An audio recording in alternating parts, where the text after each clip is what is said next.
നാഗവല്ലി എന്നായിരുന്നു ആ തമിഴത്തിയുടെ പേര്. വേറൊരാളുമായിട്ട് സ്നേഹത്തിലായിരുന്നു. രാമനാഥന്റെ പേരുള്ള ഒരു നൃത്തക്കാരനുമായിട്ട്. എന്തായാലും ഒരിക്കലും നാഗവല്ലിയെ തിരക്കി നമ്മുടെ തെക്കിനിയുടെ തൊട്ടപ്പുറത്തുള്ള വീടാ പടിപ്പുരയ്ക്കല്.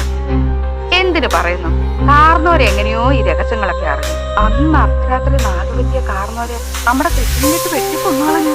ദുർഗാഷ്ടമി രാത്രിയില് നാഗവല്ലിയുടെ പ്രേതാത്മാവ് ഒരു രക്തയക്ഷിയായിട്ട് മാറി കാർന്നവരെ കുത്തി കൊലപ്പെടുത്താൻ വേണ്ടി അറയ്ക്കകത്ത് വരെ കയറി ചെന്നാ പറയുന്നത്. അവരെന്തൊക്കെയോ ഭയങ്കര മന്ത്രമൊക്കെ ചൊല്ലി ഒടുവിൽ രക്ഷപ്പെട്ടു.